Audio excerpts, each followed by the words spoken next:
otra cosa, para qué nos sirve el municipio, ¿no? Entonces, pues vamos a comenzar. Vamos a comenzar entonces con un poquito del contexto histórico, porque, ojo, dicen por ahí los ingleses, antes de quitar un muro hay que entender para qué sirve el muro, ¿no?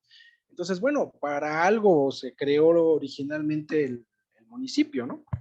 Si ustedes ven algunos trabajos de historia del municipio, sobre todo trabajos mexicanos, nos gusta mucho por un sesgo de nuestra formación y de nuestra idiosincrasia, el siempre tratar de encontrar las raíces de lo que somos en el mundo indígena. Y entonces empiezan ustedes a encontrar la historia del Calpulli y la gente que trabajaba ahí y cómo se integraba, etcétera, etcétera. Desafortunadamente no tenemos como antecedente para nuestro municipio moderno ese tipo de figuras. Es un poco diferente el origen. Lo que sí sabemos, y también es otro de las formas en las que comienzan estos cursos o estos estudios sobre la historia de los municipios, es con la famosa expedición de Hernán Cortés.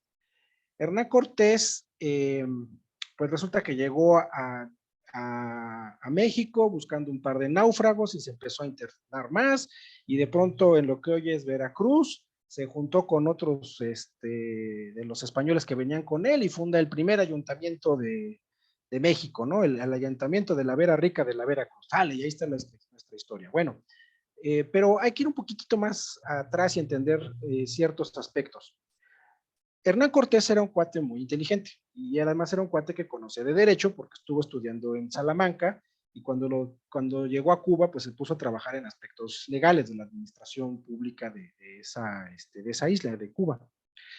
Resulta que cuando llegaron los españoles, toda la conquista se realiza en nombre de la corona de Castilla, aunque si recordamos en nuestra historia, sabemos que los reyes de España que patrocinan el viaje de Cortés son la reina de Castilla y el rey de Aragón.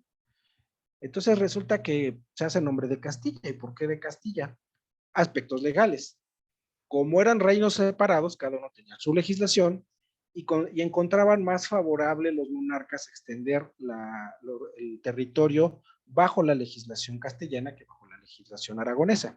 Entonces, por eso es que se toma esta legislación de Castilla, y esa es la que conocía perfectamente Hernán Cortés. Ahora, cuando nosotros vamos otra vez un brinquito más hacia atrás, ¿por qué existe el concepto del ayuntamiento? Hay que recordar que Europa, después de la caída del Imperio Romano, pues se volvió prácticamente un caos en todo su territorio, al no tener ya una autoridad central que les diera orden, que les diera un orden jurídico, pues un respaldo militar.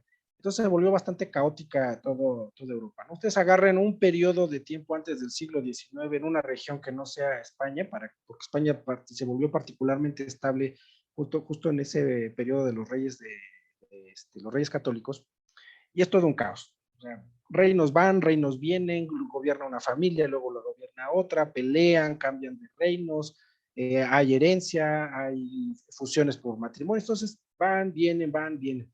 Se vuelve un territorio pues bastante anárquico, y pues, también tenemos junto con las figuras reales a los señores feudales, pero empieza a surgir nuevamente el concepto de la ciudad, ¿sí? La ciudad es de esos inventos más importantes que ha hecho el ser humano, y no es algo tan sencillo. Tener un grupo de personas, okay, sabemos que el ser humano es un animal gregario y ahí andamos desde que cazamos, andamos en grupos, pero tener grupos que son grandes y estabilizados en un territorio, eso genera un montón de problemas. Entonces, para poder tener ciudades se requieren ciertas estructuras.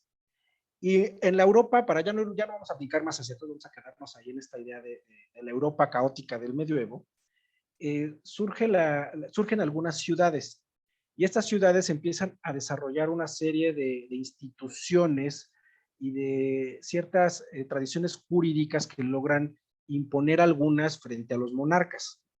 Entonces, de ahí viene un poco el origen de la idea del ayuntamiento y del municipio.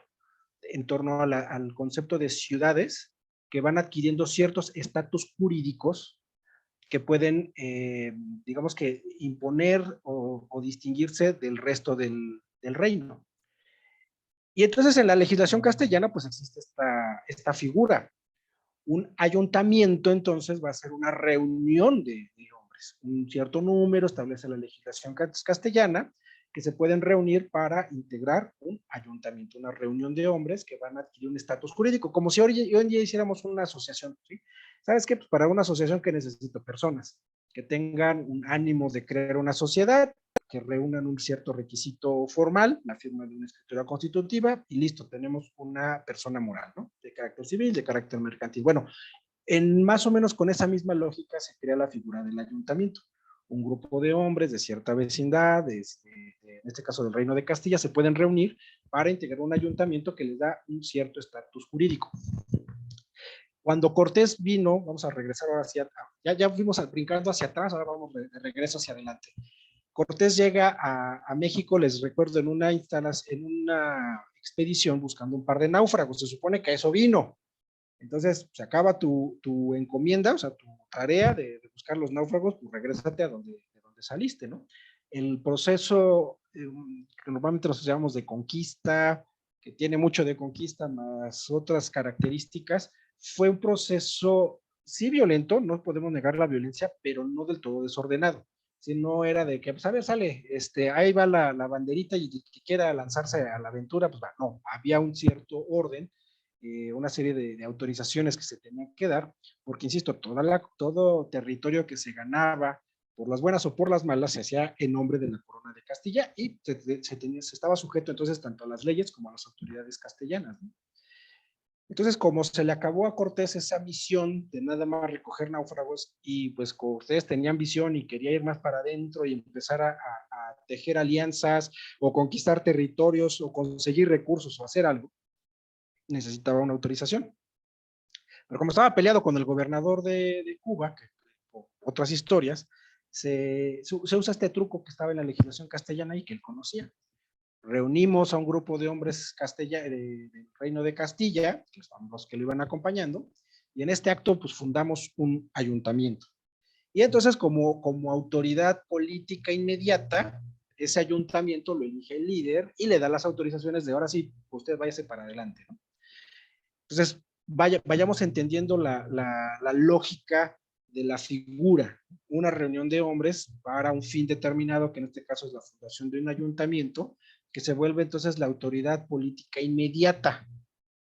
¿Sí? Ojo, porque esto nos va a servir a la hora de que avancemos ahorita un poquito más en la función y su contexto social actual que tiene el municipio. La autoridad política inmediata para las personas. Porque pues en un mundo que va saliendo del medioevo, los finales de los 1400, principios de los 1500, hay todavía pocos medios de comunicación, apenas se habían perfeccionado los barcos para el viaje transatlántico, los grandes viajes de los navegantes portugueses. Entonces, los caminos pues ya llevaban muchos años, por lo menos un milenio, que se había perdido, digamos que la excelencia de los caminos romanos. Entonces, las comunicaciones por carta eran bastante deficientes en ese momento. Al haber poca comunicación, pues entonces se vuelve difícil el ejercicio de la autoridad política, ¿no? Puede haber un emperador y puede haber consejos, puede haber las cortes que había en el caso de la corona de Aragón, pero pues ahora sí que uno necesita una respuesta a veces inmediata para algunos problemas, ¿no? Soluciones políticas, quisiera yo poner el énfasis. Por eso la importancia de tener cierta autoridad a mano, cierta autoridad inmediata para poder resolver las disputas políticas, ¿no? Y que no todo tenga que derivarse hasta una autoridad que además es lejana, que tiene dificultades con la comunicación y que además para poder administrar tantas ciudades y pequeños problemas, o sea, imagínense que cada pequeño problema, cada pequeña disputa tuviera que llegar a manos del rey, se volvería imposible de resolver en tiempos razonables, ¿no? Entonces, por eso la necesidad de crear estas instituciones, insisto, muy vinculadas a las ciudades. Una ciudad, cuando nosotros pensamos, bueno, pero ¿qué es una ciudad? Es un grupo de personas que viven en un determinado territorio, ya le empezamos a poner así un poquito de matices bajo una misma autoridad política, ¿no? porque pensar en ciudades que responden a dos autoridades políticas diferentes, pues nos vamos a imaginar Jerusalén con la autoridad palestina a un lado, y entonces como que no funciona mucho, la verdad, eso, ¿no? Entonces, ok, una misma autoridad. ¿Por qué? Porque si no existe esta política y estas instituciones políticas en el grupo, no hay forma de que permanezcan unidos. No vamos a estar viviendo nosotros en un entorno geográfico profundamente concentrados, o sea, una cantidad grande de personas, si no hay un mínimo de reglas y algunos mecanismos para que las reglas se cumplan. Entonces, por eso es que les digo que la idea del ayuntamiento también va vinculada directamente con las ciudades. Porque, miren, las personas cuando se juntan en este entorno geográfico determinado y llegan a ciertos números claves, números de personas clave, para entonces tener un ecosistema estable y de cierto tamaño y entonces con cierto nivel de complejidad, ¿sí? Es cuando surge la necesidad de una estructura adecuada para ese grupo que empezó a ser exitoso. Intentos de fundar comunidades, seguramente hay miles de personas que dicen, bueno, aquí en este pedacito yo voy a fundar un pueblo, ¿no? Pero ¿por qué hay pueblos que crecieron hasta volverse ciudades y por qué hay pueblos que seguramente hoy en día están desapareciendo, como hay muchos en el caso europeo, ¿no? Pequeñas ciudades que ya tienen 20 habitantes y que nada más reciben turistas los fines de semana. Pues precisamente por el ensayo y el error, hay ciudades que se vuelven exitosas, hay buenas comunicaciones, un buen clima, existe alguna actividad económica bastante redituable, existe un entendimiento entre las personas que están ahí, no necesariamente un mismo origen, hay lugares que se vuelven puertos, y si un puerto vinculado a una ciudad, en donde puede haber gente de muchos orígenes étnicos, pero que se empiezan a entender y empiezan a tener una misma idea, una misma finalidad de funcionamiento, y entonces se establece y pues duran hasta el día de hoy, ¿no? Hay, por ejemplo, Marsella es una ciudad más vieja que París y era un puerto, ¿no? Entonces, ahí está el éxito de ese lugar y de esa ciudad, ¿no? Que permanecen hasta el día de hoy. Entonces, por eso es que les digo que hay que entender cómo comenzó esto y en torno a qué ideas es a las que se reúnen, porque todo eso va a ir teniendo su importancia al día de hoy, ¿sí? Entonces, bueno, ya platicamos un poquito de este contexto histórico, brincamos hacia atrás y luego ya brincamos hacia adelante un poquito y vamos a brincar quizás ahora sí un poquito abruptamente de esta fundación del primer ayuntamiento. Es muy interesante toda la etapa colonial, no la desprecio, de hecho a mí me gusta mucho, pero pues ahora sí que no tiene mucho sentido para lo que vamos a platicar en este diplomado, platicar sobre ese periodo. También les puedo decir que es un periodo complejo, es un periodo difícil porque no había las instituciones adecuadas para que una corona europea pudiera extenderse hacia un territorio tan grande. ¿Por qué? Porque hay problemas de dimensión, ¿no? O sea, esas instituciones se crearon durante mucho tiempo para un territorio de ciertas características y de cierto tamaño, y de pronto extenderlo en un periodo tan corto de 30, 40, 50 años a territorios inmensos, con diferencias étnicas, diferencias lingüísticas, con la creación de nuevas ideas, porque además el siglo XV, siglo XVI fueron de ideas novedosas, bueno, pues las instituciones no estaban preparadas para eso y tuvieron un periodo de adaptación, ensayos y errores, una división geográfica bastante caótica, también la que hubo en México, hasta por ahí de mediados del siglo XVII se intentó hacer una división administrativa un poquito más razonable, pero pues, al final del día no terminó prosperando, y luego pues entramos prácticamente al siglo, hacia nuestro siglo XIX, ¿no? En el siglo XIX es igual otro siglo lleno de cambios y con mucho movimiento, nuevas ideas y sobre todo muchos experimentos sociales, políticos y jurídicos. Si bien es cierto que la Constitución americana es de finales del siglo XVIII, realmente la extensión o la multiplicación de los experimentos de la figura constitucional realmente pertenece al siglo XIX. Entonces, ok, los americanos lo intentaron, pero hay que tratar de entender que el experimento americano No fue novedoso porque hubo muchos intentos de fundar instituciones políticas novedosas en Europa. Por ahí hubo en Italia y por ahí hubo en Francia y seguramente en el resto de Europa, pero experimentos que duraban a veces 4 años, ¿no? Para, digamos, para 1800, 1801, que comienza el siglo XIX, pues en Estados Unidos habían pasado 24 años, ¿no? O sea, como que todavía estaba en periodo de pruebas si funcionaba o no funcionaba, y además de que era un territorio pues pequeño, porque eran nada más las 13 colonias originales, ¿no? Entonces todavía no tenía como que mucha prueba de ser algo exitoso, pero empezaba a parecer que sí. Entonces, apoyado con todas las ideas políticas, el experimento que parece que va siendo exitoso en los Estados Unidos, empieza a surgir la moda de crear constituciones. Y la primera constitución mexicana, no mexicana, pero sí aplicable al territorio mexicano, pues fue la Constitución de Cádiz, 1812. De hecho, quienes han visitado la Ciudad de México, si ustedes van al Zócalo y dicen, la plancha de la Constitución. ¿Y de cuál Constitución? La de Cádiz. Por eso se llama la Plaza de la Constitución. Entonces, Cádiz viene a ser una constitución creada en un entorno complicado. Napoleón había entrado a España, había quitado a los reyes borbones que en ese momento gobernaban, impuesto a su hermano José Bonaparte. Pues cuando pasa ese tipo de cosas, hay gente que lo apoya, hay gente que es detractora, gente que ve oportunidades nuevas y gente que ve perdidos sus privilegios, ¿no? Como decimos ahora. Entonces, viene este intento de restablecer un gobierno, digamos que ya le vamos a empezar a poner español, porque ahora sí en ese siglo XIX se van a establecer y a consolidar las ideas de los nacionalismos modernos. Entonces, ya, ¿sabes qué? Yo no quiero francés, yo quiero un gobierno español, ¿no? Y para tener un gobierno español, eh, antes de poner a la persona, pues quiero poner las instituciones, ¿no? Entonces, por eso se crea esta Constitución de Cádiz, que viene a plantear, uno, a reiterar cosas que ya funcionaban y a plantear cosas novedosas, ¿no? Dentro de las cosas novedosas, por ejemplo, pues fue el decir que todos éramos iguales ante la ley, ¿no? ¡Wow! ¡Qué padre!, ¿no? Sí, nada más que resulta que en el caso mexicano, bueno, ya del territorio que hoy es México, eh, había una serie de distinciones legales creadas para protección de algunas personas, como por ejemplo los indígenas, ¿no?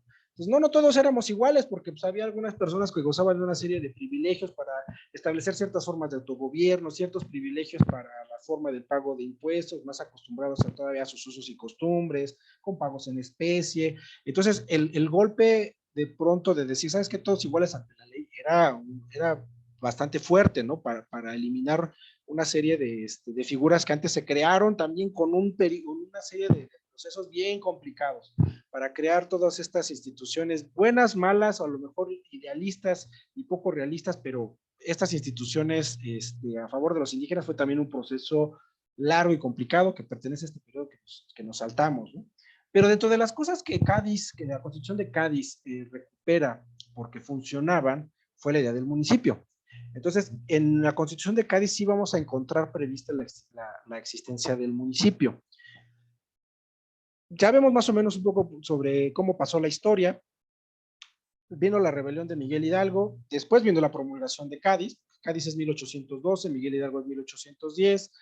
Viene la ejecución digamos que de esta primera rebelión de Hidalgo, de Morelos, un periodo donde se apacigua un poco las aguas, quedan por ahí grupos insurgentes, pero muy aislados, y de pronto vuelven a cambiar las aguas porque allá en la metrópoli se están pasando muchas cosas, y vamos a brincar un poquito otra vez hacia 1824, cuando ya consumamos la independencia en 1821, pero pues así que hay que ir organizando lo que va a ser la nueva nación independiente, y sabemos que nuestro primer instrumento constitucional pues corresponde al 1824, en donde ahí están preocupados por otras cosas y no contemplan al municipio, ¿no? El siglo XIX mexicano es complicado también, es lleno de matices, con muchas disputas por el poder y muchas disputas por establecer un proyecto de país con una serie de instituciones que puedan funcionar. Y entonces hay muchos cambios, ¿no?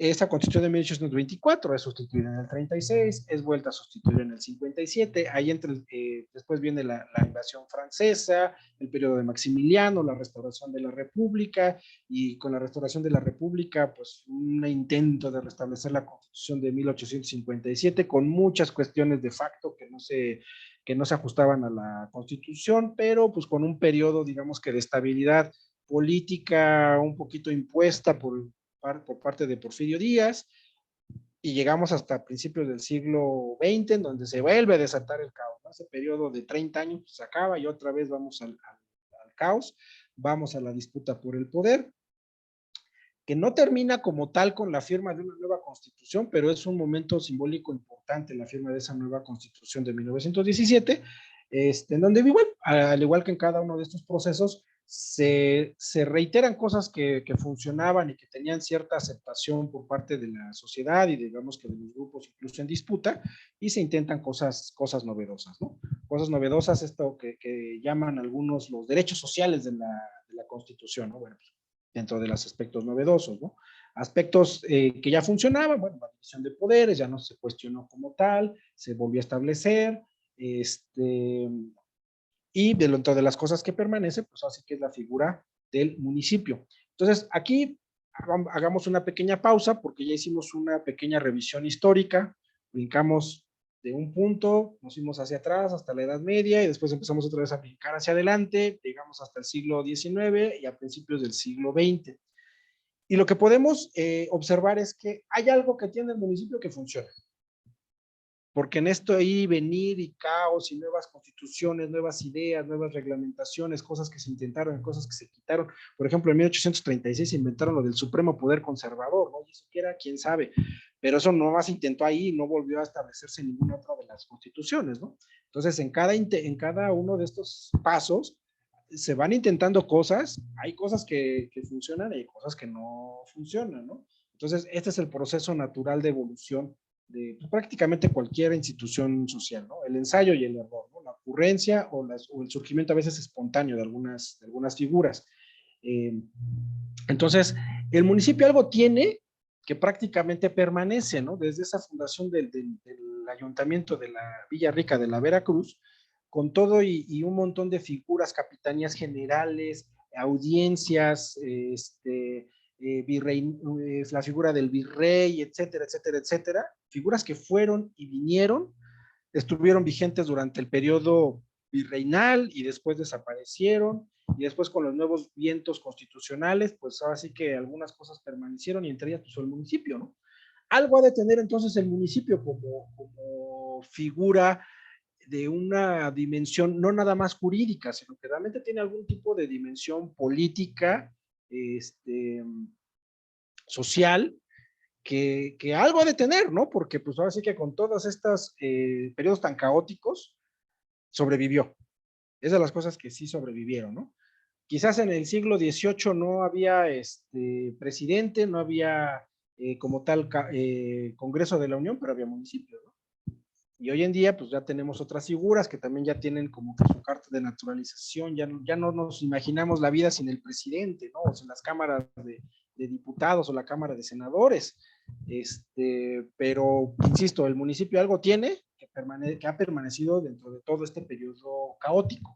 Y eso es lo que quiero en este momento dejarles a ustedes esa idea para que vayamos ubicando entonces cuáles son las partes importantes, qué es este funcionamiento de este aparato que ha sobrevivido a situaciones medio caóticas y de experimentos sociales, ¿no? Porque no ha sido sustituido por un nuevo experimento y oportunidades, como les muestro aquí, pues ha habido muchas para poder cambiarlo y sin embargo, aquí está el municipio, ¿no? Bueno, pues pensemos entonces ahora, ¿por qué? ¿Por qué el municipio permanece? Tiene una dimensión social y una dimensión geográfica. A ver, ¿a qué me refiero? Ya estamos hablando del municipio moderno, ya no nos vamos a referir tanto a, digamos, las situaciones previas ni del siglo XIX, que fue caótico, ni de los anteriores, que todavía fueron más caóticos. ¿No? Vamos a pensar en nuestro municipio moderno, ¿no? El que ya tenemos en el siglo XX. Pero cuando nosotros tratamos de entender, digamos que alguna especie o alguna institución, desde una institución jurídica o institución sociológica o institución política o de cualquier tipo, pues necesitamos observarla, ¿no? Y observarla en diferentes circunstancias. ¿Y a qué me refiero? Cuando analizamos, por ejemplo, nuestras clases este, del Estado, de teoría del Estado, pues necesitamos observar más de un Estado, ¿no? ¿No? Para hablar una teoría del Estado, pues no creo que valga estudiar un solo Estado, ¿no? Por muy ejemplificativo que sea, tenemos que ver que eso se aplica en otros lados para que, ¿no? Pues esa figura efectivamente algo tiene y qué características tiene, porque mira, la veo aquí, la veo aquí, la veo aquí, la veo aquí, ¿no? Entonces, necesitaríamos nosotros observar en general cómo son los municipios en México, ¿no? Y entonces ahí empezamos a ver algunas diferencias bastante profundas, porque ¿se acuerdan que yo les decía, bueno, el origen de esto es que fuera una autoridad política inmediata, o sea, de que yo tenga acceso a ella sin mediar tantas distancias y sin mediar tantos intermediarios, que también va a tener por ahí una importancia ahorita que analicemos su figura constitucional, ¿no? Entonces, tiene que ser inmediata, o sea, yo ciudadano con una autoridad política que tenga aquí mismo, pues, en mi geografía. Y sin embargo, hay municipios muy grandes y municipios muy chiquitos. Mientras que Chihuahua tendrá 5 municipios en un territorio que es del tamaño prácticamente de España, Oaxaca, que es de una fracción de ese tamaño, pues tiene 500. Entonces, ok, primera lección, hay chiquitos y hay grandotes en cuanto a su dimensión geográfica. ¿Y qué pasa con la dimensión poblacional? ¿Tendrá algún tipo de lógica? Cuando nosotros pensamos, por ejemplo, en la lógica de instituciones jurídicas, sociales, políticas vinculadas con el número poblacional, pues realmente estaríamos pensando en los distritos electorales, ¿no? Que son los 300 distritos electorales, en donde tienen unas cartografías y tienen geógrafos, de hecho, en el Instituto Nacional Electoral, para que más o menos cada distrito electoral tenga la misma población, ¿no? Y sean más o menos equivalentes en cuanto a número de población. Por eso es que la cartografía distrital se va reelaborando cada determinado tiempo para ir ajustándolo de acuerdo a ganadores y perdedores, ¿no? ¿Qué zonas ganan población y qué zonas pierden población, ¿no? Y que cuáles permanecen estable. Entonces, ok, si para tener esa representación numérica de la población, pues la figura sería el distrito electoral. Y sin embargo, pues eso no tiene, digamos, que ver con cómo es un municipio, ¿no? O sea, los municipios no se hacen chiquitos ni se hacen grandotes en función de su población. Ok, entonces ya tenemos otra característica, ¿no? El municipio adquiere una cierta geografía por alguna razón que habrá que rastrear en la historia, y a partir de ahí, pues ahora sí que la población puede ser más o puede ser menos, y tendremos municipios muy poblados y municipios escasamente poblados. Entonces, por ahí no viene la esencia, y eso es a lo que yo quiero que destaquemos, ¿no? No es una cuestión de tamaño geográfico, no es tampoco una cuestión de tamaño poblacional, lo que le va a dar su esencia al municipio. Eh, lo que le va a dar entonces la esencia, en principio, para ser fundado, hay razones históricas, definitivamente hay razones históricas. En el caso de Oaxaca, que les digo, es un municipio perdón, es un estado de 500 municipios, tiene que ver con una historia y con una cuestión étnica muy profunda que existe en Oaxaca, ¿no? Ahí sí estamos hablando de poblaciones que están ahí asentadas desde antes de la llegada de los españoles, con características étnicas diferentes, con diferencias lingüísticas también, y que no es tan sencillo meterlos a todos dentro de una misma autoridad política inmediata, que era lo que también yo les comentaba. El experimento de crear comunidades, que yo les decía, principalmente ciudades, pero de cualquier tipo de comunidad política, pues tiene que haber una cierta afinidad, tiene que haber un cierto entendimiento. Habrá comunidades con orígenes étnicos muy diferentes que viven pacífica y ordenadamente, a lo mejor como los suizos, que hay cantones que hablan alemán, hay cantones que hablan italiano, hay cantones que hablan francés y hay cantones que hablan otro dialecto propio de Suiza, ¿no? Y sin embargo, nadie cuestiona la unidad suiza, ¿no? Mientras que hay otros lugares en donde, a pesar de que somos vecinos muy contiguos, tenemos características físicas similares, pero a lo mejor hablamos lenguas diferentes, o aún hablando lenguas diferentes, tenemos situaciones, rencillas históricas que no nos permiten ni se recomienda que nos pongan bajo la misma autoridad política, ¿no? Entonces, ahí es en donde empieza a haber un poco de la lógica de por qué hay un cierto número de municipios y por qué no hay otro, ¿no? Porque tiene que haber, primero, una comunidad. No vamos a crear municipios donde no hay gente. Y eso podríamos nosotros, entonces, hacer un poquito un brinco hacia todavía los años 70, en donde Baja California Sur y Quintana Roo, pues ni siquiera eran estados, y si no eran estados, pues menos tienen municipios, ¿no?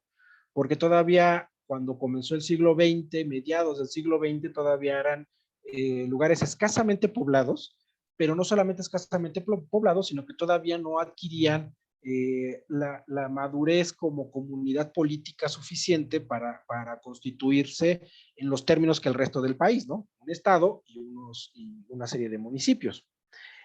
Entonces también por eso es que habrá lugares como en Chihuahua, que al tener población una geografía muy grande, pero una escasa densidad poblacional, que siempre fue la característica del norte, al haber quizás menos recursos para sobrevivir, que hizo que siempre fueran escasamente poblados. Entonces, bueno, pues la comunidad política, pues sí empieza a existir, pero con poca gente y repartida en un territorio muy grande. Entonces, okay, eso es lo que le da lógica a que haya municipios territorialmente tan grandes, ¿no? Y que no tenga que ver si son muchos o son pocos los habitantes de un municipio, sino que haya, insisto, esta noción de comunidad política. Es todo un tema del siglo XIX, primero el haber inventado los nacionalismos modernos, y después mantenerlos cohesionados, y después crear ciertas divisiones internas que pues así que tengan algún tipo de lógica y que puedan ser funcionales, ¿no? Habrá lugares como, por ejemplo, Francia, que son muy centralizados, pues aquí son distritos y todo nombrado desde el centro, ¿no? Bueno, pero nuestra realidad requería tejer más fino, porque ya hemos pasado 500 años que créanme que han sido complicados y que si hablamos de un México relativamente pacificado, pues tendríamos que irnos casi a mediados del siglo XX, ¿no? Y con muchas comillas, porque pues seguramente muchos saben de todavía los problemas de guerrilla que hubo hacia los años 70, ¿no? Entonces, ok, medianamente pacificados, bueno, hay que tejer fino y hay que dar por mucho que tuviéramos un partido hegemónico, pero ese partido hegemónico no impuso una homogeneidad por la fuerza, ¿no? Porque sabían ellos que no se podía imponer homogeneidad por la fuerza. ¿A qué me refiero con homogeneidad? A ver, el municipio va a ser de estas características y no me importa quién esté dentro y quién esté fuera, ¿no? Porque hubiera eso fracasado en muchas regiones, ¿no? Entonces, bueno, si era necesario que en Oaxaca hubiera 500, pues con tal de tener un tejido funcional, ahora le van 500 municipios, ¿no? Y si en otros lados pues, podían integrarse territorios más grandes y poco poblados, bueno, pues si le da funcionalidad, vamos para adelante, ¿no? Entonces, bueno, estas son las características, esta es la dimensión con la cual partimos, porque ahorita voy a seguir brincando hacia adelante para hablar un poco ya del contexto más moderno todavía, ¿no? Estamos ahorita, pues, cómo comenzó el siglo XX y bajo qué lógica se dieron las bases para reiterar, insisto, reiterar una figura que ya había estado existiendo pues, desde bastante tiempo atrás, ¿no? Como 5 siglos atrás. Entonces, la Constitución de 1917, dentro de los aspectos que reitera, pues es la existencia de los municipios, ¿no? Y estas son, digamos que las tres bases principales de la Constitución de 1917, ¿no? Que sea administrado por un ayuntamiento de elección popular directa, fíjense, sin autoridades intermedias entre el gobierno del Estado, ¿no? Porque yo les decía, esta idea de la inmediatez y que no haya intermediarios, ¿sí? Que no haya superdelegados municipales para que entonces entre el municipio y el gobernador haya figuras intermedias. No, a ver, directamente yo ciudadano con mi ayuntamiento y el ayuntamiento directamente con el gobierno del estado, ¿no? Otra de las características que ahorita realmente no vamos a comentar, porque ese va a ser el tema de la próxima semana, que es el de la hacienda pública municipal, que lo único que podemos decir ahorita, sabes que es un principio de libre administración. Ya la próxima semana pues, podremos ver qué significa eso de la libre administración y qué implicaciones tiene para el municipio esta figura, ¿no? Y la tercera, que el municipio estará investido de personalidad jurídica. Entonces aquí ya vamos encontrando nuestras herramientas que después vamos a utilizar, sobre todo a la hora de construir nuestros instrumentos de tipo legal, porque aquí ya nos está diciendo dos cosas. La personalidad jurídica es del municipio y el ayuntamiento es el administrador de esa personalidad, de esa persona jurídica, ¿no?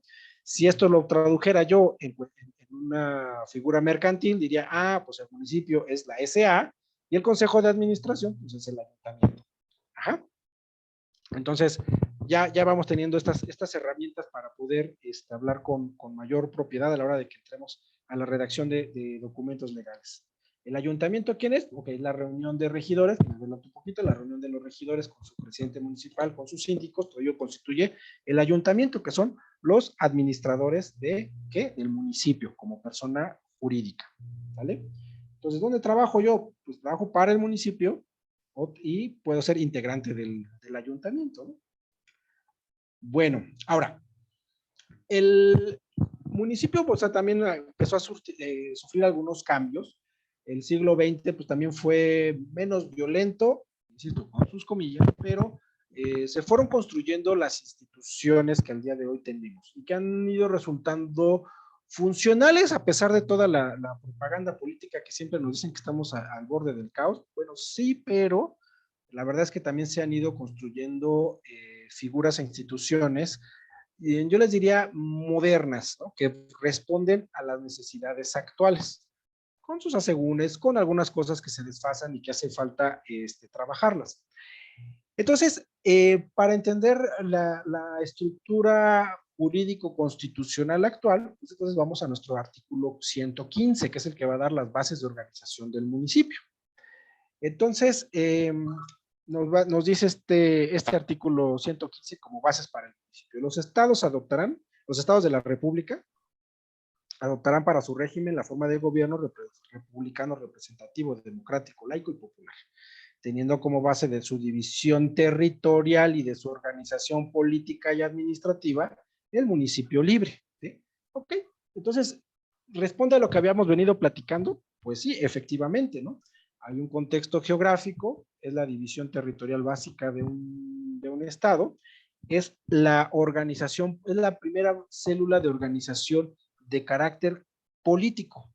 Y entonces ya además de ser una cuestión de un organismo político, el municipio moderno ya tiene que adquirir una serie de responsabilidades y de estructuras de carácter administrativo, que era lo que nos había estado haciendo falta. O sea, estuvimos platicando un poco del municipio como una entidad de carácter político, con una territorialidad, pero el municipio moderno además ya tiene una dimensión jurídica. Por ahí creo que vi una mano levantada de Bianca Gómez. A ver. Sí, buenas tardes. Quería preguntar, ¿cuál considerabas tú que era la diferencia entre la libertad del municipio? Porque veo que el municipio lo define como el municipio libre y a los estados lo toman como estados autónomos. Bueno, mira, en esta terminología constitucional, a veces hay mucho de folclore, a veces que hay un poquito de historia, y de vez en cuando también hay contenidos jurídicos que lo diferencian, ¿no? ¿Por qué hablar del municipio libre y por qué hablar del estado a veces libre y soberano, ¿no?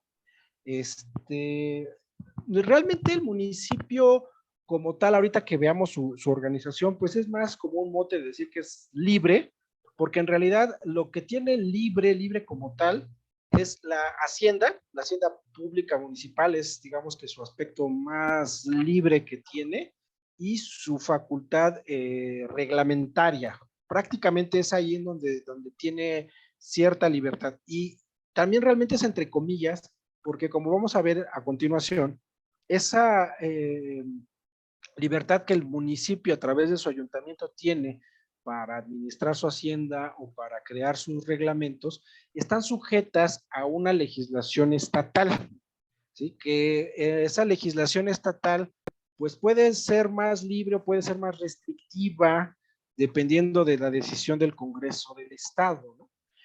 Ahora, el concepto de libertad, nosotros, ¿cómo lo tendríamos que entender? Y bueno, ahí entraríamos quizás hasta filosofía pura o filosofía política, por lo menos, ¿no?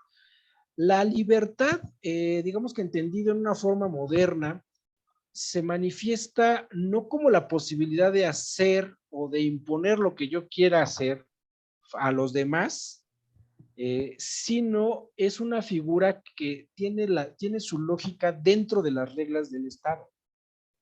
Es un poquito contraintuitivo, ¿no? Porque a veces pensamos en yo quiero ser libre y la figura de libertad que yo conozco pues es ser rebelde en contra del gobierno impuesto, ¿no? Pero no, la libertad no se trata necesariamente de eso, ¿no? Hay veces que el gobierno puede ser tiránico y entonces sí, efectivamente una libertad tiene que estar defendida frente al gobierno tiránico, pero en términos normales, una libertad se ejerce dentro de las reglas y dentro de las posibilidades que te da el Estado. ¿Por qué? Porque en el estado de naturaleza prácticamente pues, no existe libertad, ahí lo que existe es fuerza. Entonces, solamente es o sea, comer o ser comido. Así que no podemos entender un concepto de realmente libertad solamente porque no tengo una estructura estatal encima de mí. Siguiendo esa lógica de la filosofía y de la filosofía política, pues yo te diría que, bueno, un municipio libre lo es en la medida en la que tiene un margen para adaptarse a sus necesidades dentro de los márgenes que le da la estructura federal a través de la Constitución y la estructura estatal, ¿no? A ver, y yo creo que esa es una buena pregunta porque entonces nos da pauta para ir entendiendo nuestro municipio frente a otro tipo de figuras similares. ¿Qué pasa, por ejemplo, con los franceses? Como ya les decía, los franceses tienen un gobierno profundamente centralizado. Ese gobierno profundamente centralizado no nada más afecta a las ciudades y departamentos de la propia Francia, porque resulta que Francia todavía conserva muchas colonias. Tanto Francia como Inglaterra, todavía, digamos que hasta el día de hoy, Inglaterra ya menos, pero Francia bastante, tienen todavía territorios que fueron colonias. Ahora, ¿cuál es el margen de maniobra que tiene cada una de esas colonias? Y es ahí en donde Inglaterra y Francia se separan, porque mientras que Inglaterra dio bastante autonomía y libertad a esas colonias para establecer su forma de gobierno bajo ciertos estándares establecidos por la corona, en Francia no existe tal libertad. Entonces, toda la legislación que tienen que cumplir en las diferentes colonias, por ejemplo, llámese en Isla Guadalupe, pues son las mismas que tienen que cumplirse en París. Y eso ahí se vuelve una camisa de fuerza y por eso es que las colonias francesas se caracterizan por ser bastante precarias en cuanto a su economía, porque no han podido adaptarse a sus realidades, a sus necesidades, tienen que cumplir estándares creados para una metrópoli europea de primer mundo, ¿no? Entonces, ahí es donde podríamos encontrar esta diferencia y cómo dotar de un concepto al municipio como libre, ¿no? ¿Por qué? Pues porque sí va a tener ciertos márgenes para poderse organizar el municipio, es decir, vamos a tener ciertas bases, pero no vamos a ver homogeneidad. Y eso es lo importante y eso es lo interesante en nuestro tejido jurídico, social, constitucional del municipio, el que no son homogéneos. Un municipio cambia bastante de un lado a otro. Aquí en donde yo estoy, por ejemplo, es un municipio del Estado de México, grande, pues, la población 1.5 millones de personas, ¿ok? Y resulta que por una cuestión coyuntural se crearon una de las mejores policías municipales del país. El mejor ejemplo de policía municipal pues es el que yo tengo aquí, ¿no? Pero si yo camino nada más menos de 1 kilómetro hacia el sur, pues ya entro al siguiente municipio, ¿no? Y el siguiente municipio, pues de pronto me dicen, ¿sabes qué? Pues tiene como 3 patrullas, ¿no? Y acá pues tenemos como 200 y tenemos sectorizado, etcétera. ¿Por qué? Circunstancias diferentes, pero bueno, hace la diferencia de escoger entre un lado y otro, ¿no? Los servicios también pueden variar de un lado al otro. Entonces no se vuelven homogéneos, se pueden adaptar y en este juego de la adaptación vamos a poder encontrar entonces la oportunidad de que un municipio se desarrolle, porque miren, no es lo mismo estar en un municipio que ya tiene una urbanización, que ese es otro de los conceptos bien importantes que vamos nosotros a ver, porque está muy vinculado dentro de las funciones municipales a todo el tema de urbanización, de la creación de ciudades. Un municipio ya, digamos que consolidado como entidad urbana, pues ya tiene otras reglas, ya su desarrollo urbano es mucho más pausado. Puede, digamos, que darse el lujo de imponer muchas restricciones a la construcción y pedir garantías y exigir calidad en los materiales, etcétera, ¿no? Mientras que un municipio que está en un proceso todavía de construcción de la urbanización, pues entonces puede verse en la posibilidad de atraer nuevas inversiones con reglas más flexibles, ¿no? Entonces ahí viene una ventaja competitiva gracias a esta flexibilidad que se tiene, ¿no? Por eso les digo, dentro de un mismo estado, a pesar de que se tienen las mismas bases, los municipios no son homogéneos. Y esa no homogeneidad se vuelve una posibilidad para los municipios poco desarrollados a establecer mejores condiciones para su desarrollo y aquellos desarrollados a, digamos, que poder establecer una serie de estándares ya más altos, ¿no? Para entonces ya no es nada más crecer, sino ahora sí es, digamos, adquirir mejores estatus ya dentro de un municipio desarrollado, ¿no? Entonces yo creo que sí es importante la pregunta y creo yo que estas son las bases realmente tangibles de hasta dónde podríamos hablar nosotros de la libertad del municipio, ¿no? El caso del Estado, por ejemplo, ahí pues prácticamente se agota en su posibilidad de crear leyes dentro de los rubros que le fueron, digamos que, o que no fueron contemplados por la Constitución, ya sea para los municipios en este artículo o para la propia federación, ¿no? Los artículos, las fracciones del artículo 73 o las fracciones del artículo 89, ¿no? Entonces, el Estado tiene otras características y otro margen de maniobras, pues realmente un poquito más, más estrecho, ¿no? Por eso yo creo que también se adopta entonces una terminología diferente para el Estado que respecto del municipio, y yo creo que a eso es en donde podríamos nosotros dotarle de un significado a la palabra de municipio libre, ¿no? ¿Sí? ¿Sí queda más o menos? Bueno, esperemos que sí. Ok, entonces vamos a ver un poquito digamos que de las bases de la Constitución. En particular, no vamos a hacer mucho énfasis en los aspectos urbanísticos y en los aspectos hacendarios, porque es ahí en donde está parte, digamos que de la carnita más fuerte para el municipio, y por eso es que les vamos a dedicar mejor las siguientes sesiones, ¿no? La siguiente sesión vemos la hacienda municipal, y en la siguiente lo titulé como derecho inmobiliario, pero va a ser realmente, está muy vinculado hacia los procesos de urbanización. Bueno, entonces, su integración, ya habíamos visto que desde la Constitución del 17, pues la idea es el ayuntamiento como administrador, integrados por nuestro presidente o presidenta municipal, regidores y síndicos, ¿no? Y ya de ahí empezamos a avanzar un poquito más, por ejemplo, incluyendo estos principios como el principio de paridad.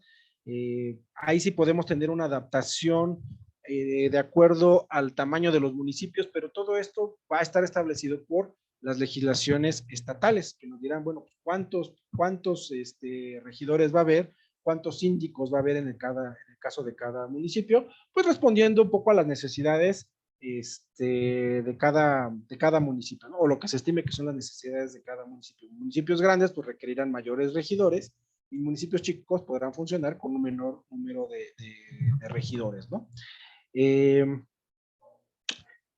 El ejercicio entonces se hace a través del ayuntamiento, y otra vez nos reitera que no haya intermediarios entre el ayuntamiento y el gobierno del estado. Nuevamente, entonces, ¿quiénes son los que ejercen las funciones administrativas y políticas? Pues lo es como tal el ayuntamiento. Entonces, ¿qué pasa con el presidente? Bueno, los presidentes municipales son uno de los integrantes del ayuntamiento, tienen su voto junto con los otros números de regidores, pero nosotros normalmente lo ubicamos, pues de entrada porque es la cara visible a la hora de una elección, ¿no? O sea, sabes que vota por el presidente municipal y quienes estamos dentro o hemos estado dentro de una función municipal, bueno, pues nosotros sí le entendemos que hay una planilla, ¿no? Si usted le pregunta al ciudadano de a pie que si está consciente que al votar por un presidente vota por toda una planilla, le aseguro que un alto porcentaje no tiene idea que detrás de un presidente municipal hay una planilla, ¿no? Entonces, bueno, son de estos sesgos que se van creando, pero se convierte entonces el presidente en lo que es el jefe político del municipio, ¿no? Aunque administrativamente, digamos que la función le corresponde a un cuerpo colegiado, la figura más visible desde el punto de vista político lo es el presidente municipal. Y ya después, ahorita vamos a ver que como el gobierno del estado crea las bases de la administración pública municipal, le otorga al presidente entonces ya una función específica, digamos que dentro de la estructura administrativa, en donde se vuelve, digamos que el jefe administrativo del cuerpo del municipio, ¿no? Mientras que en el ayuntamiento él es uno más, ¿no? Es un voto más dentro de un cuerpo colegiado, quizás con algunas ventajas por ahí, algún voto de calidad o la posibilidad de presidir en las sesiones, etcétera, pero en realidad es un voto más dentro de un cuerpo colegiado. Paralelamente existe entonces un cuerpo administrativo del cual él es la cabeza del cuerpo administrativo, ¿no? Y al ser, digamos que la cabeza política del municipio, pues entonces también tiene un mayor peso, en teoría, sobre el resto de miembros del ayuntamiento, ¿no? Que bueno, también hemos visto ahí que de pronto hay presidentes que pueden perder todo el poder. ¿Por qué? Porque es un voto más dentro de un cuerpo colegiado, ¿no? Por eso es que mientras mantengan esta figura de ser la cabeza política, tienen, digamos que todo ese poder, ¿no? El que sí mantienen por ley, bueno, pues es el ser la cabeza administrativa del cuerpo del municipio, ¿no? Bueno, fíjense, y lo que les decía yo, las legislaturas locales son las que establecen entonces la base de la organización del municipio. Entonces, el municipio es creado desde la legislatura local en cuanto a su tamaño, su distribución.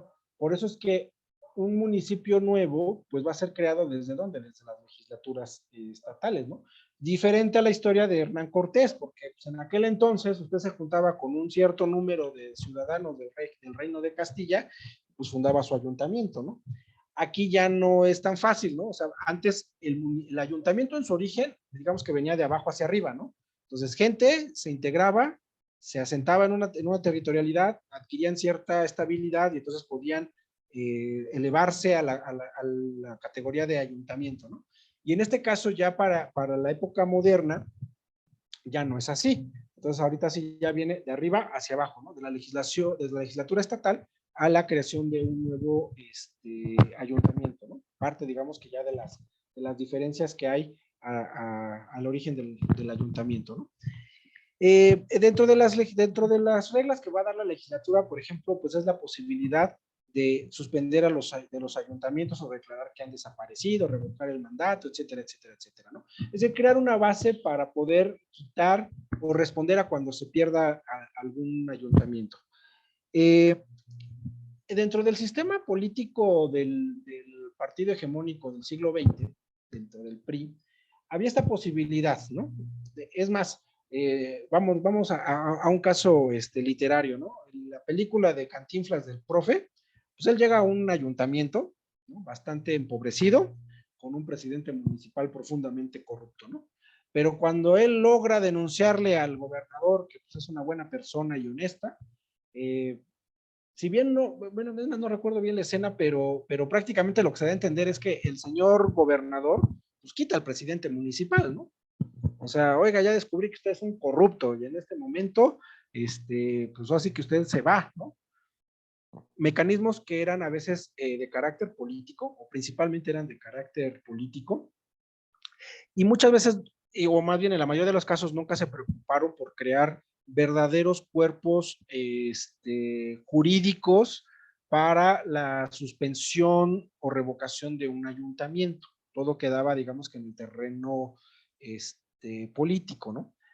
Sería interesante, bueno, habría que ir legislatura por legislatura para ver si se ha creado una legislación como tal. Acuérdense que esta figura también se replica a nivel constitucional para los estados, ¿no? La desaparición de poderes, ¿no? Pero insisto, todo se ha manejado siempre desde una estructura profundamente política. ¿Puede ser diferente? Sí, sí puede ser diferente. Por ejemplo, yo recuerdo una serie de televisión que vi hace aproximadamente unos 10, 11 años, que estaba ambientada en Chicago. Entonces usted veía a la figura del alcalde de Chicago, bastante corrupto, pero bastante hábil, y en un momento dado las finanzas de la ciudad se empiezan a tambalear, ¿no? Empieza a haber problemas con el presupuesto, y llega un momento en donde se activan ciertos mecanismos legales que por la quiebra del municipio de sus finanzas, el alcalde junto con todo lo que son los consejeros distritales, o sea, los regidores, van a desaparecer de sus funciones para ser sustituidos por una especie de interventor, ¿no? Ya en la trama política, pues se da el movimiento final justo antes de que entre en funciones la nueva interventora y quite al alcalde, en donde logra un acuerdo político para una inversión millonaria que sanea las finanzas de la ciudad y le da para adelante, ¿no? Bueno, pero ese tipo de situaciones sí valdría la pena que estuvieran establecidos, ¿no? Lo que ha pasado, en mi opinión, si es una opinión estrictamente personal, es que cuando se pluraliza digamos que la política hacia finales del siglo XX en México, por ahí del año 97, al desaparecer, digamos que la hegemonía de un solo partido, también desaparece la posibilidad que desde la cabeza del gobierno y partido, que viene siendo lo mismo, se puedan hacer este tipo de movimientos, ¿no? De quitar a un alcalde o a un gobernador que no está resultando, que está siendo políticamente inconveniente que siga, ¿no? Y no se sustituyó por mecanismos de carácter legal, ¿no? Porque además pues, los opositores dirían, no, pues es que si a mí me quieres quitar, pues es ataque político. Como yo te gané la elección a tu partido hegemónico, pues lo primero que quieres hacer es quitarme, ¿no? Que pues aquí en la Ciudad de México andamos viendo casos así, ¿no? Entonces, por eso es que no se han abocado a crear realmente figuras que le den funcionalidades y que saquen esta idea de la suspensión o de la desaparición de un ayuntamiento por razones, digamos, técnico-jurídicas. O sea, que salgan nada más, que salgan de la disputa perdón, que salgan del campo de la disputa político-partidista, ¿no? O sea, de que hubiera realmente formas de suspender a lo mejor algunos ayuntamientos por razones un poquito más objetivas, como les comentaba en este caso de la serie de ficción, pues de las quiebras económicas de los ayuntamientos, ¿no? Porque colocan un incentivo para que el cuate que entra a una presidencia municipal o el grupo de regidores que entra a una presidencia municipal, pues a ver, mira, aquí se trata de que aunque estemos en quiebra, pues tú trata de ver por dónde le sacamos y trata de pateárselo al que sigue, ¿no? Entonces simplemente las bolas de deuda se van haciendo más grandes, y todavía estamos en un pronóstico reservado, porque bueno, hasta ahorita yo no he visto, digamos que la quiebra absoluta y total de un municipio, ¿no? O sea, hemos visto municipios con muchos problemas que empiezan a suspender algunos servicios municipales, ¿no? Las deudas que ya acarrean, sobre todo por el pago de pensiones, que son los que no están fondeadas y que entonces empiezo a tener que pagar ya tanto de pensiones que ya no tengo dinero para los servicios municipales. Y como son prestaciones laborales, pues no las puedo yo evitar, es decir, además son prioritarias, ¿no? Ahí sería un buen mecanismo el establecer hasta por propia sanidad del ayuntamiento, en que en un momento dado, municipios que entran a cierta proceso, digamos que de quiebra, de que ya todo el dinero se está yendo, por ejemplo, a pago de pensiones y que el servicio ya no se está prestando, pues sí, que fueran retirados hasta que entrara un interventor, que como en los concursos mercantiles o en las antiguas quiebras, pues entrar a poner orden financiero, dado que el municipio no puede desaparecer, y hasta que ponga ese orden financiero, bueno, retomar la actividad política del ¿no? A ver, perdón, creo que estoy viendo una pregunta.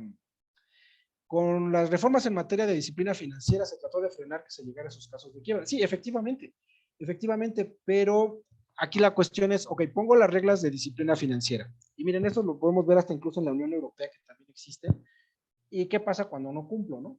Entonces, ok, no cumplí con las disposiciones de disciplina fiscal que me establecen, ¿no? Pues así que en el mejor de los escenarios, a lo mejor hay alguna sanción para el tesorero municipal, ¿no?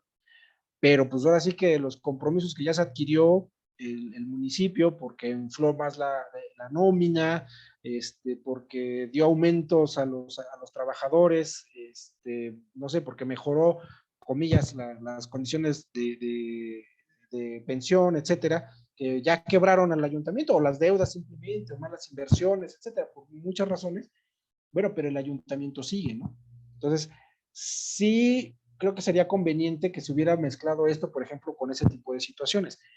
En el caso de México, les digo, nosotros ya tenemos prácticamente más de medio siglo en donde ya ha salido de nuestro ámbito de discusión la violencia. Ya no lo vemos como algo cercano, ya es algo bastante lejano para nosotros. Pero, pues así que imagínense, por ejemplo, situaciones como la que vive hoy en día Ucrania, ¿no? Una invasión como nosotros la tuvimos en el siglo XIX. ¿En qué momento pues hay que hacer algo?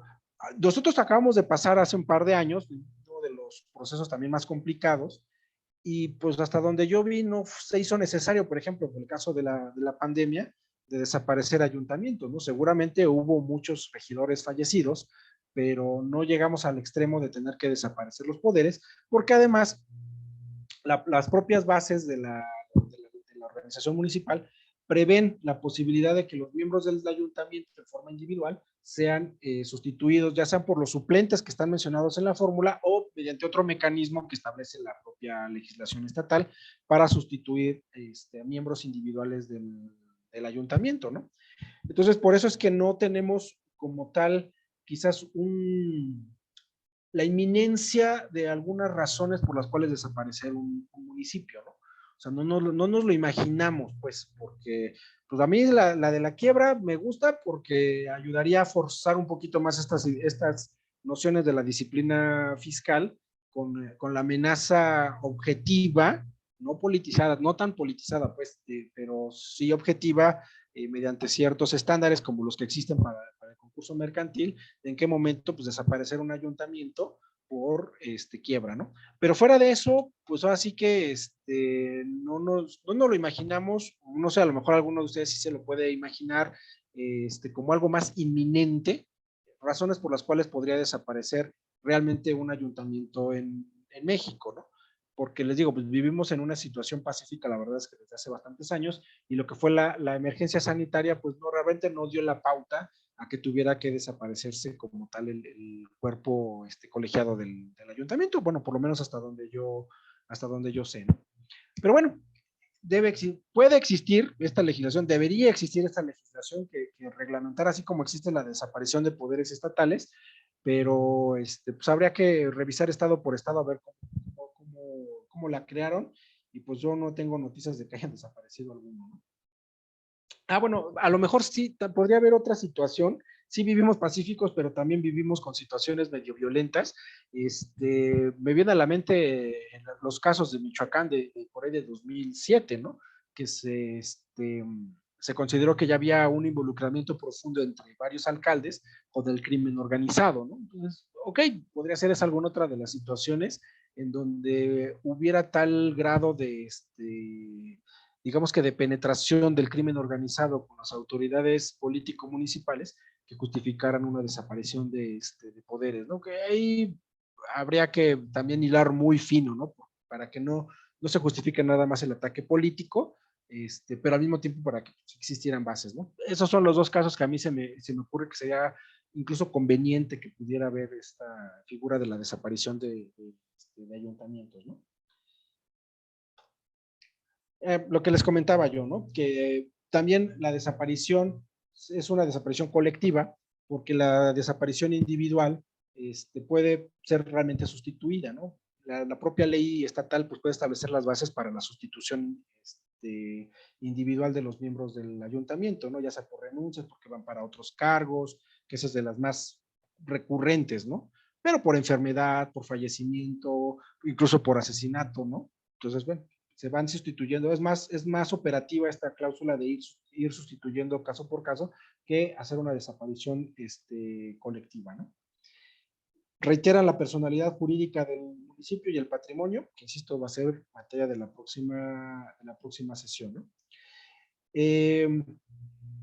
A ver, aquí otra vez, los estados van a dar las bases para que los municipios tengan esta flexibilidad de establecer sus bandos de policía y buen gobierno, reglamentos, circulares y disposiciones administrativas dentro de sus respectivas jurisdicciones que organicen la administración pública municipal, procedimientos, funciones y servicios públicos.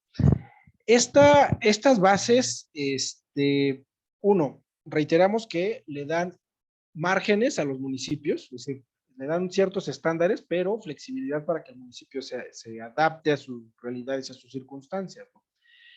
Yo recuerdo aquí, por ejemplo, casos que hubo de violencia bastante fuerte en el estado de Puebla, porque habían decidido desaparecer ciertas delegaciones municipales, sobre todo afectaban a municipios, otra vez, grandes y pobres. Cuando un municipio está muy vinculado, digamos que a la territorialidad de una ciudad, es decir, un municipio corresponde a una ciudad con sus pequeños alrededores cercanos, diferente al municipio que pues, a lo mejor tiene una cabecera, una ciudad chiquita, pero abarca un territorio grande, porque entonces, por una cuestión de las bases de administración que se les debe otorgar, se crean estas oficinas delegacionales, ¿no? Que son simplemente oficinas de representación del municipio que le dan servicio a las poblaciones más alejadas, porque cuando vivimos en ciudades relativamente urbanizadas, pues a lo mejor el punto más lejano queda a, digamos, 2 horas en coche, ¿no? Mediante carreteras o avenidas, lo que sea. Pero hay lugares en donde la delegación municipal puede quedar a varias horas de camino y muchas veces ni siquiera hay caminos, sino son caminos rurales. Entonces, se vuelve para mucha gente clave y necesario que haya este tipo de servicios cercanos, porque acuérdense, la lógica del municipio, cómo fue creado y cómo debe seguir funcionando hoy en día, como la primera autoridad municipal para la población. Y eso implica entonces la necesidad de que haya cierta cercanía, incluso física, con el ciudadano. Por eso es que en este caso hubo violencia y según recuerdo hasta hubo por ahí en alguna de las manifestaciones algún niño fallecido, ¿no? Por la amenaza o proyectos, dirían los otros, de desaparecer una serie de delegaciones municipales, ¿no?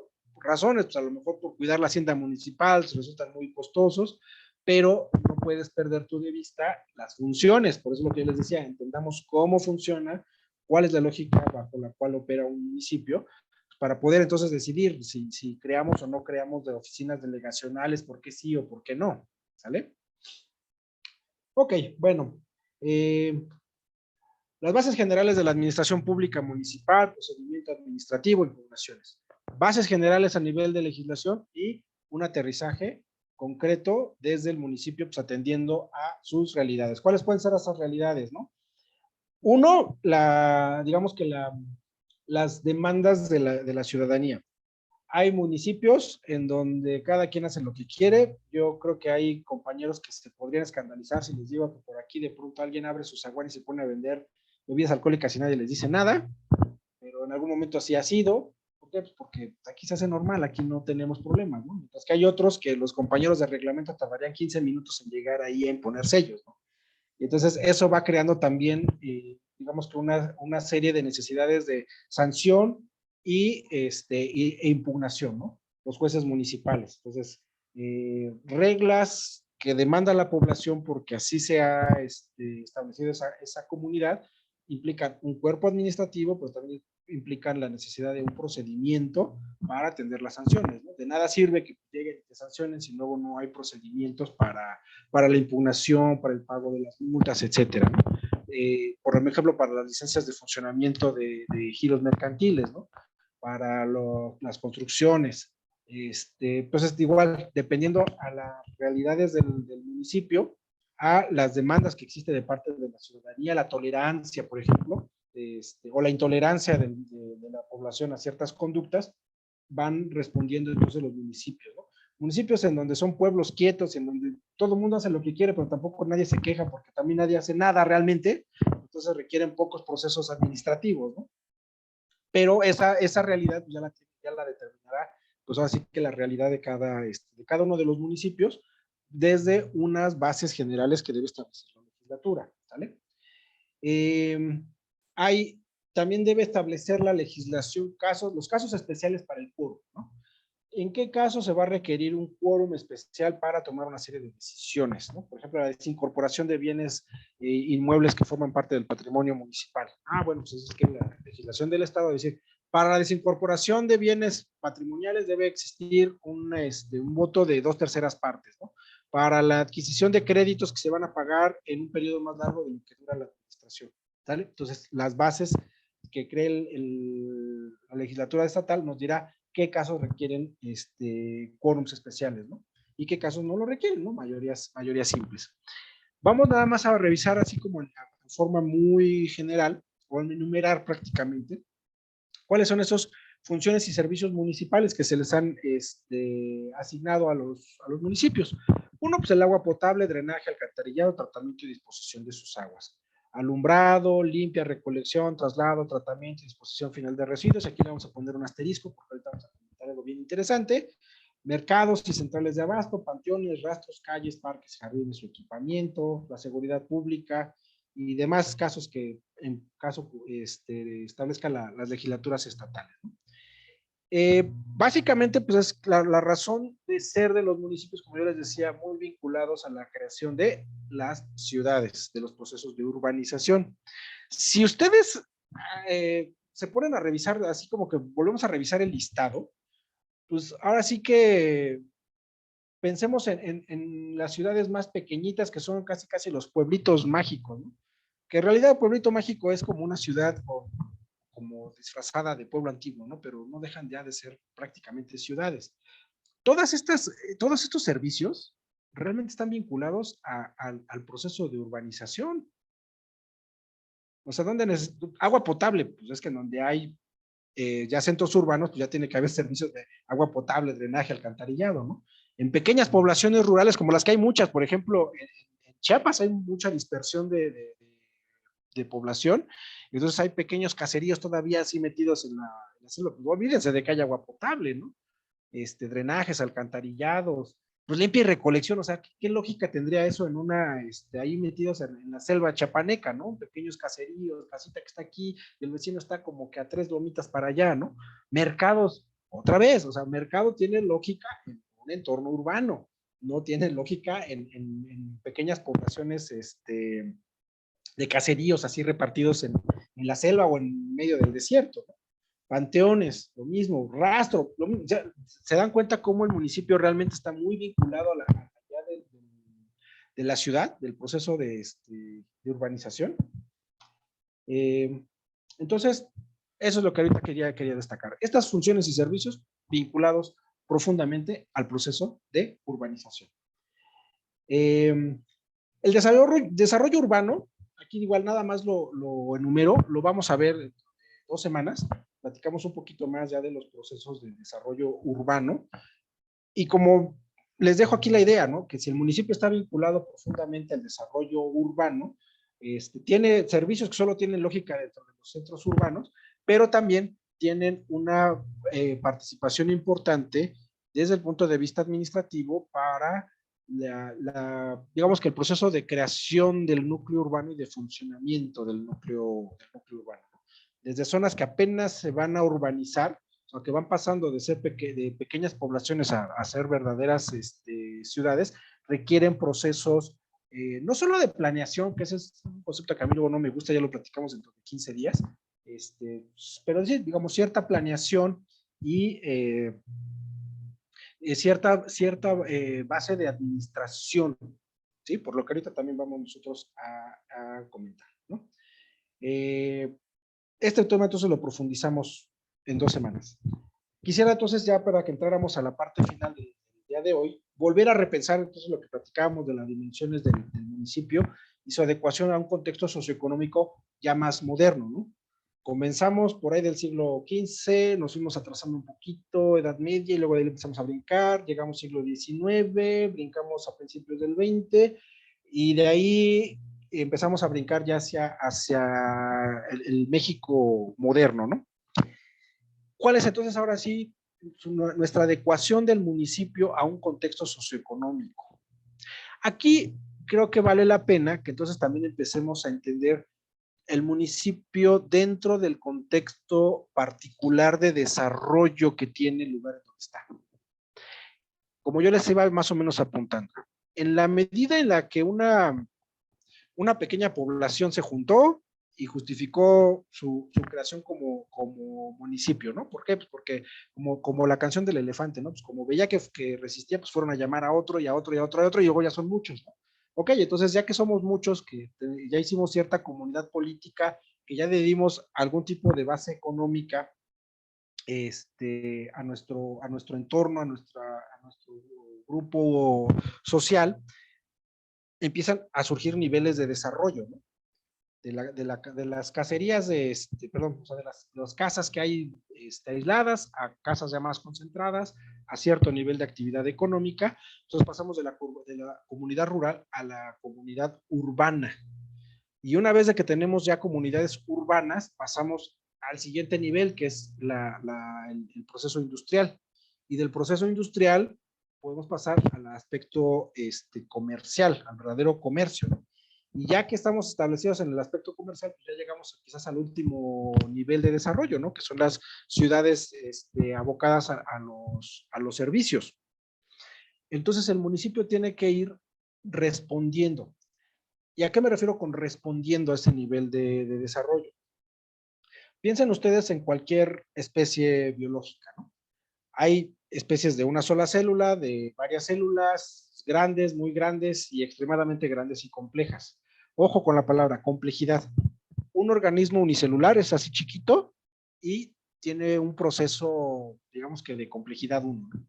Pero ya cuando es un microorganismo de varias células, el nivel de complejidad aumenta, porque entonces ya son muchos integrantes dentro del organismo, ¿no? Sistemas se empiezan a crear. Cuando hablamos ya de organismos muy avanzados, pues así que hay varios tipos de células, hay varios tipos de sistemas y la complejidad aumenta. Para que pueda haber complejidad, hay el problema de las proporciones. Si yo tengo un cubito que mide, digamos que 1 centímetro por 1 centímetro por 1 centímetro, a la hora de que yo lo trato de multiplicar por 3, digamos que triplicar el tamaño, parece sencillo decir, bueno, pues se multiplica por 3, se tiene 3 por 3 por 3 por 3, sí, pero a la hora de que se trata de organismos sociales o de organismos biológicos, conforme aumenta el tamaño, crece también la complejidad y por lo tanto se requieren una serie de sistemas que le den soporte a un organismo que ya adquirió cierto grado de complejidad, ¿no? ¿A qué me refiero? Una comunidad pequeñita como la que originalmente integraba a los seres humanos, que los antropólogos dicen era máximo de 150 personas, la mayoría, por no decir el 100%, eran parientes entre ellos, y no superaban los 150 porque ya en ese número, en primer lugar, es complicado darles de comer a todos, y en cuanto empieza a escasear, pues es que empiezan a surgir las tensiones, ¿no? Entonces los grupos que llegaban a los 150 se terminaban separando, ¿no? Y así funcionan todavía primates superiores que forman grupos, no superan los 150 individuos, porque no tienen mecanismos para poder ser más de 150 individuos. Bueno, ok, el ser humano ya empezó a desarrollar herramientas para poder ser más de 150, y esos mecanismos, bueno, pues van a terminar realmente siendo lo que es el municipio. Pues un municipio chiquito, pues ya dijimos, tiene poquitos reglamentos, poquitos trámites, y un municipio que ya es grande, que ya es urbano totalmente, pero no nada más es urbano, sino que además ya existe industria, existe comercio y existe servicios, requiere otras características, ¿no? Tiene que ser una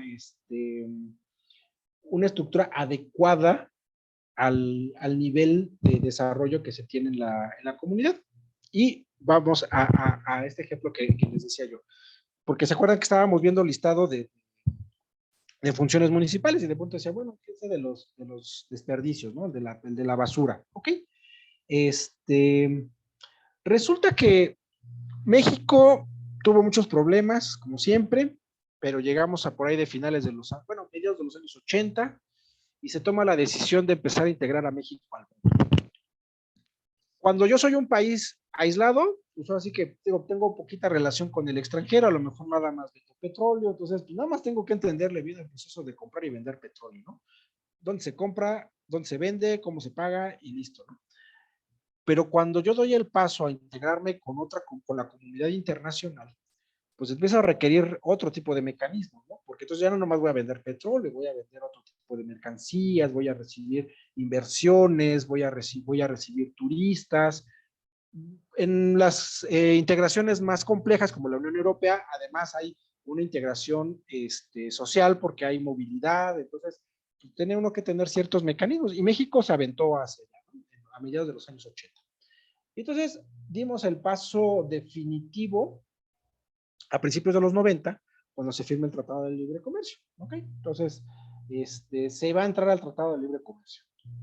Y eso implica que México, como país, adquiere la necesidad de adecuarse en sus estructuras internas para todo ese nuevo ecosistema, porque ya no nada más es México, sino México, Estados Unidos y Canadá. Entonces van a haber una serie de flujos regulados por el Tratado de Libre Comercio, pero pues se requiere tener ciertos mecanismos internos para poder procesar todo eso que viene, ¿no? Porque vienen personas, no, porque no hay migración como tal abierta, vienen inversionistas, entonces vienen capitales, ¿no? Y al mismo tiempo que vienen capitales van a empezarse a producir cosas y van a tener que empezar a salir cosas, ¿no? Entonces todo eso está en el nivel que les decía, que si ven ahorita la presentación, pues está en el nivel nivel de industrialización, comercio y desarrollo de servicios, ¿no?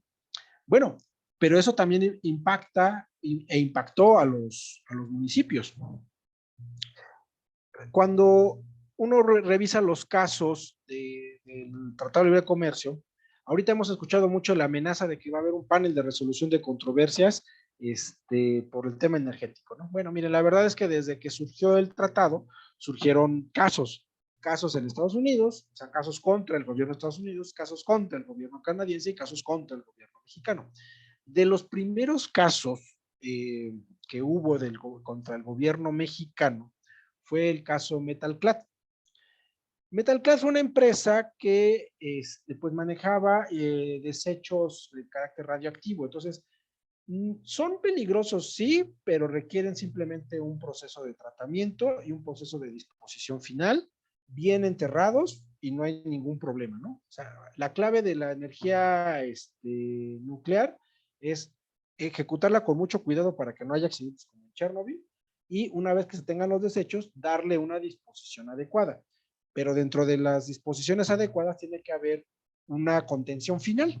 O sea, así como cuando tiramos nosotros la basura y tenemos nuestros basureros municipales, pues antes se hacían al aire libre y simplemente empezamos a echar cosas, ¿no?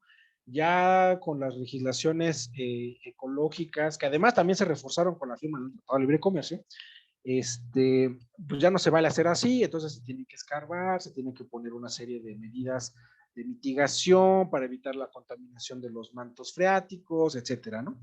Pero también se dispone y un proceso adecuado de manejo de residuos, pues permite que la ciudad funcione y que no esté generando contaminaciones en el entorno, ¿no? Ok, entonces vino la empresa, encontró un terreno adecuado, entró en las negociaciones, fue en San Luis Potosí, y pues ahora sí que todo el mundo como un muy platillo anunciar las nuevas inversiones, ¿no? Entonces va a haber nuevas inversiones por parte de esta empresa.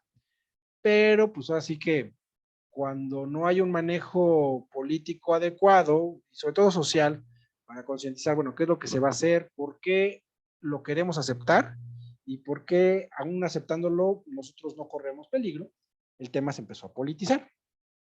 Y entonces empezó a ver las protestas, que además también el tener desechos nucleares pues genera mala prensa, y pues mucha protesta social, ¿no? En contra de la instalación. Pero la empresa siguió, por así decirlo, pues un proceso razonable para la instalación de una planta, ¿no? Pues pidió el visto bueno del Estado, empezó a hacer algunos trámites, etcétera, etcétera, etcétera, ¿no? Y resulta que con toda la presión, pues que ya se iba a inaugurar y la planta de tratamiento de desechos nucleares, pues ¿quién creen que es el que tuvo que reaccionar? Y se acuerdan que yo les dije, hay que entender que el municipio entonces se convierte en la primera autoridad municipal para la gente. Entonces, ¿quién creen que fue el que tuvo que actuar porque ya era inminente la apertura? Pues el municipio, ¿no? Entonces el municipio actúa en función, digamos, que de lo que tiene. Y dentro de lo que tiene, pues saben que les faltó el permiso de construcción, ¿no? Y llegó con su clausura de la planta porque no tenían su licencia de construcción.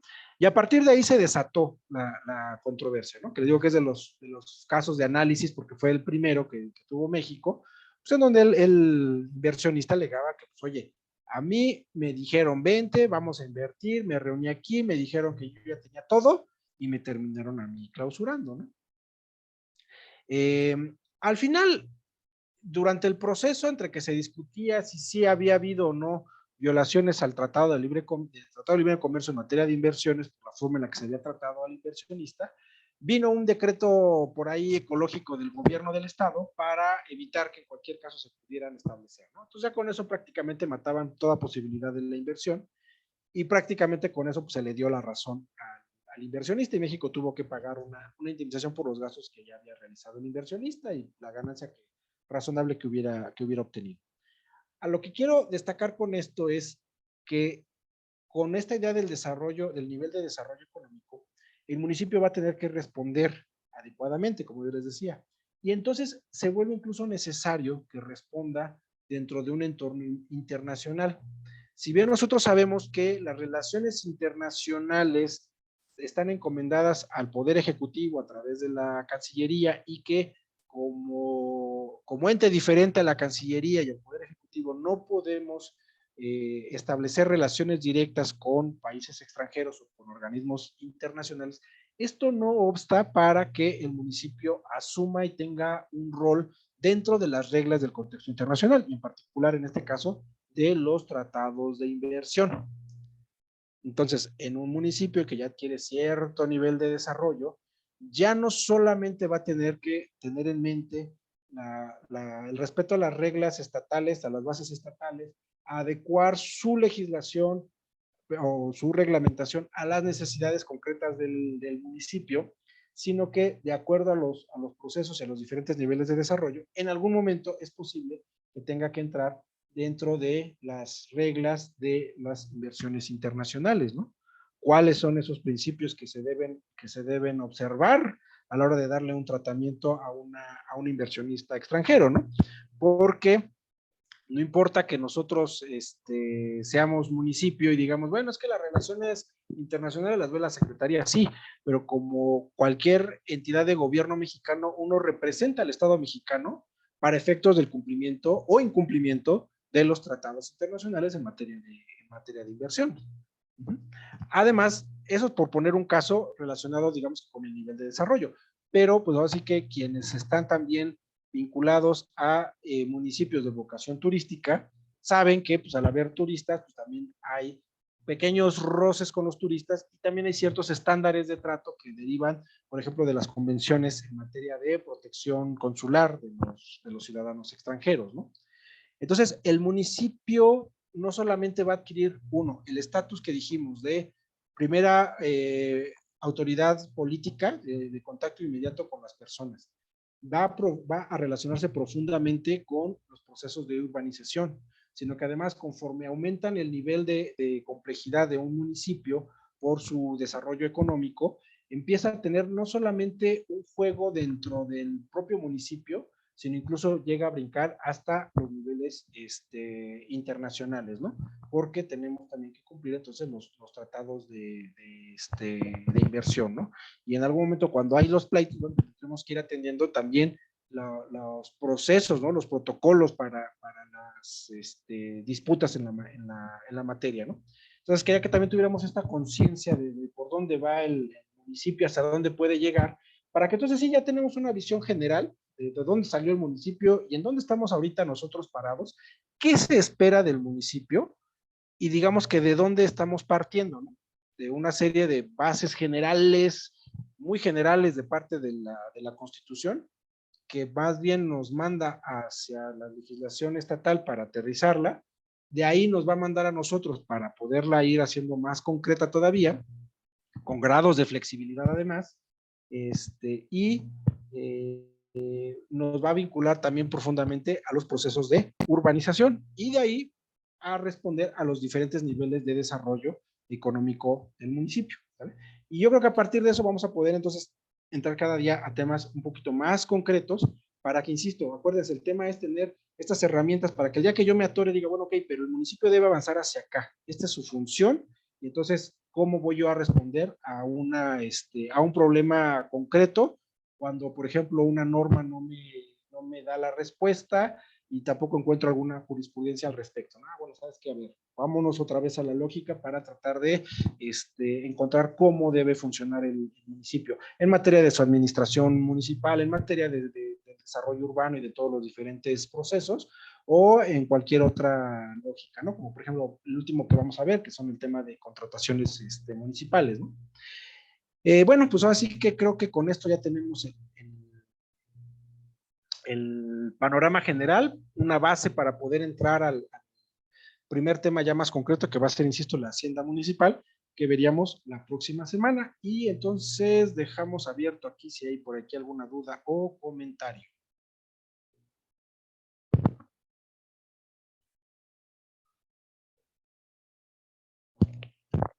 Y si no, pues iniciamos una cuenta regresiva de 10. A ver si nadie quiere comentar o preguntar algo.